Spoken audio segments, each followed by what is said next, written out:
राष्ट्रपति द्रौपदी मुर्मू का भारी अपमान, स्मृति ईरानी और सोनिया गांधी में भारी बवाल। अधीर रंजन ने द्रौपदी मुर्मू को राष्ट्रपति कहा तो सोनिया को बीजेपी वालों ने घेर लिया। स्मृति ईरानी ने सोनिया का लिया नाम तो सोनिया अंग्रेजी में बोली, डोंट टॉक टू मी। सदन में आज कुछ ऐसा हुआ जो रोज रोज नहीं होता। सोनिया गांधी और स्मृति ईरानी के बीच भयानक बहस क्यों हुई? द्रौपदी मुर्मू के अपमान पर बीजेपी ने सोनिया गांधी को चारों तरफ से घेर लिया। अगर आप गरीब हैं, पिछड़ी जाति से आते हैं और आपकी बहन, बेटी, माँ या बहू राष्ट्रपति बन जाए तो कांग्रेस उनका ऐसा अपमान करेगी कि आप सुन नहीं पाएंगे। सोनिया गांधी खुद महिला हैं। देश उन्हें इतना प्यार करता है कि वो इटली से आई लेकिन भारत जैसे देश में राज कर रही हैं। लेकिन अगर एक आदिवासी महिला नेता को राष्ट्रपति बना दिया जाए तो कांग्रेस नेता को पसंद क्यों नहीं आता? अधीर रंजन चौधरी नेता विपक्ष की कुर्सी पर बैठे हैं लेकिन राष्ट्रपति को देश का राष्ट्रपति बता दिया। अब सोचिए, ऐसा कोई कह सकता है क्या? सोनिया गांधी को मां कहने वाले कांग्रेस नेताओं को राष्ट्रपति द्रौपदी मुर्मू का सम्मान नहीं है। इसी बात को लेकर सदन में स्मृति ईरानी ने अधीर रंजन की हेकड़ी निकाल दी और सोनिया गांधी नाराज हो गईं। द्रौपदी मुर्मू कांग्रेस पार्टी की घृणा का केंद्र बनी। कांग्रेस के पुरुष नेताओं ने द्रौपदी मुर्मू को कठपुतली कहा। कांग्रेस के घृणित कार्य करने वाले पुरुष नेताओं ने द्रौपदी को अमंगल का प्रतीक कहा और कल कांग्रेस के नेता सदन ने देश की राष्ट्रपति को राष्ट्रपत्नी कहकर संबोधित कर उनका अपमान किया। कांग्रेस पार्टी आदिवासी महिला का ये सम्मान पचा नहीं पा रही। कांग्रेस पार्टी गरीब परिवार की बेटी देश की राष्ट्रपति बने, इसको पचा नहीं पा रही। कांग्रेस पार्टी के उस नेता को अपने उस कृत्य पर एक पत्रकार ने टोकते हुए कहा कि आप देश की महामहिम राष्ट्रपति का अपमान कर रहे हैं। लेकिन तब भी अधीर रंजन चौधरी ने द्रौपदी मुर्मू जी का अपमान वापस नहीं लिया।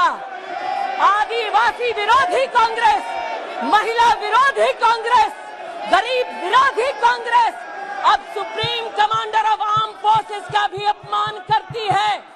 सोनिया गांधी का बयान रिकॉर्ड तो नहीं हो पाया क्योंकि वो सदन से बाहर जाते वक्त गैलरी से स्मृति ईरानी को जवाब दे रही थी। लेकिन हम आपको पूरी कहानी समझाते हैं। लोकसभा में सब बैठे थे। सोनिया गांधी से जब स्मृति ईरानी ने सवाल पूछा तो सोनिया गांधी को गुस्सा क्यों आया? सोनिया गांधी और ईरानी के बीच 3 मिनट तक बहस हुई। हम आपको पहले वही समझाते हैं। दरअसल सदन में हंगामा चल रहा था। स्मृति ईरानी के भाषण के बाद हंगामा हुआ तो सदन स्थगित कर दिया गया।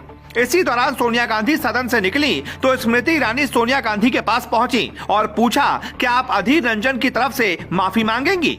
इस पर सोनिया गांधी भड़क गईं और अंग्रेजी में बोला, डोंट टॉक टू मी, यानी मुझसे बात मत करो। इसके बाद बीजेपी नेताओं के हाथों पोस्टर आ गया और सोनिया गांधी माफी मांगो का नारा लगने लगा। द्रौपदी मुर्मू का नाम जब से आया है तब से कांग्रेस और बाकी विरोधी पार्टी उनका अपमान कर रही है।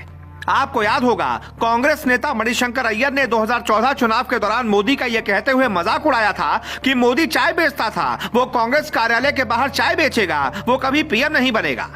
सवाल उठता है कि क्या इस देश में राजनीति करने का अधिकार उन्हीं के पास होना चाहिए जो चांदी का चम्मच लेकर पैदा होते हैं? एक गरीब या आदिवासी क्या किसी उच्च पद पर नहीं पहुंच सकता?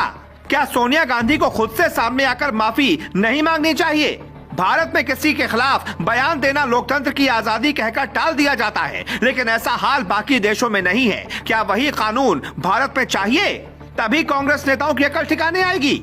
तुर्की में एक पत्रकार ने राष्ट्रपति को लेकर कहा था कि बैल के महल में घुसने से वो राजा नहीं बन जाता बल्कि महल खेत बन जाता है, तो उसे पुलिस ने पकड़कर जेल में डाल दिया था। लेकिन हिंदुस्तान में अब तक ऐसी कड़ी कार्रवाई नहीं हुई।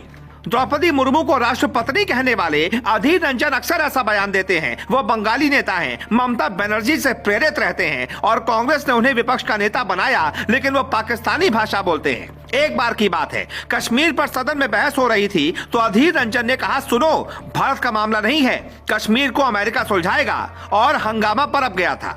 न महिला का सम्मान, न देश का सम्मान, न जाति का सम्मान, न ही देश के संवैधानिक पद का सम्मान करने वालों की सजा जेल में भी सख्त होनी चाहिए। हमारे दर्शकों को भी पता है ऐसे नेताओं के साथ क्या होना चाहिए। Bureau report,